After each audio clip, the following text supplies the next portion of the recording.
David Carr was another type of warrior, a journalist reporting on journalists, and it was in a way that kept all of us accountable.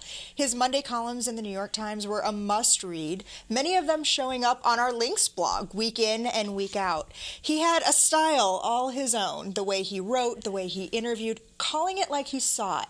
Here's a taste. It's a scene from the documentary, Page One, and it's part of a conversation Carr had with Vice founder Shane Smith.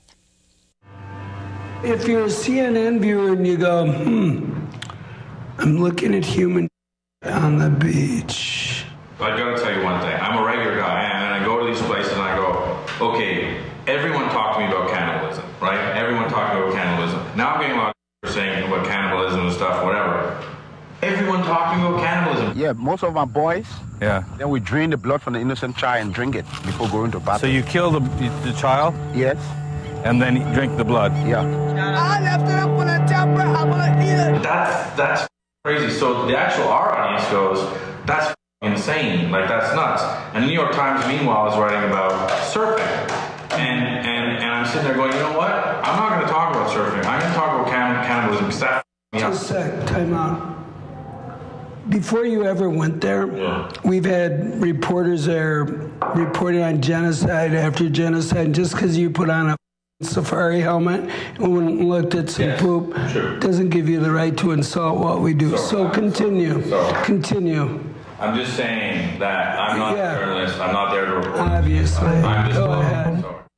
Okay, well, that was a takedown. And David Carr certainly had lots of takedowns. Shortly after I started working here at the University of Missouri, he had written a bombshell piece about the Tribune Company, my former employer, and some of the cultural changes that had gone on there under the ownership of Sam Zell and leadership of Randy Michaels. And that has been listed among some as his trademark, his legacy pieces, and how his reporting is going to be remembered. Even last week, writing about Brian Williams, and hours before collapsing and dying in the New York Times newsroom, hosted an event interviewing Edward Snowden. Yeah, I mean, the thing that I liked about David Carr's work was that he was not afraid to challenge the establishment. And it's the establishment of the media. Challenge ourselves. And we don't do enough of that in other venues. We were talking about Jon Stewart. Jon Stewart does it from a satirical perspective. David Carr does it from a journalistic perspective, in which he says, look, here's where we can do better. Here's what we're doing good, but here's where we can do better. And what I'm wondering is there going to be someone out there? And I think there are. I mean, Brian Sutler's done some of that and others. So I think that there's going to be someone out there to do it. But with the finesse and the cachet and the prose that David Carr did it, that's going to be hard to replicate.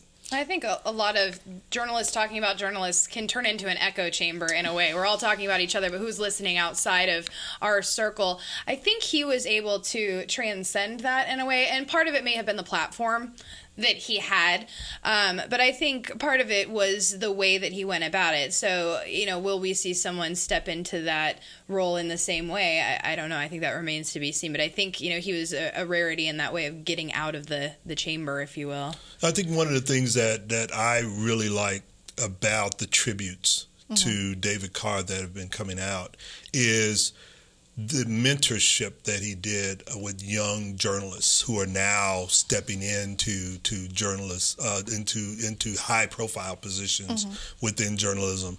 A lot of that was unknown to people who didn't really follow David and follow David's career. Brian Stelter, you brought up his name. He's one of those perfect examples, and that's detailed in Page One. Right, exactly.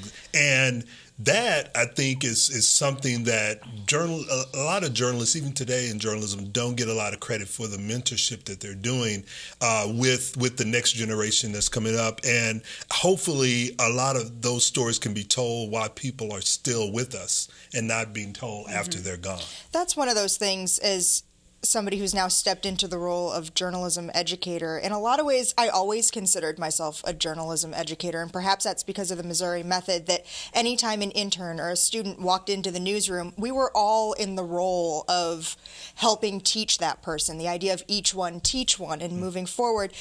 David Carr, for the first time formally last fall, stepped into a classroom teaching at Boston University.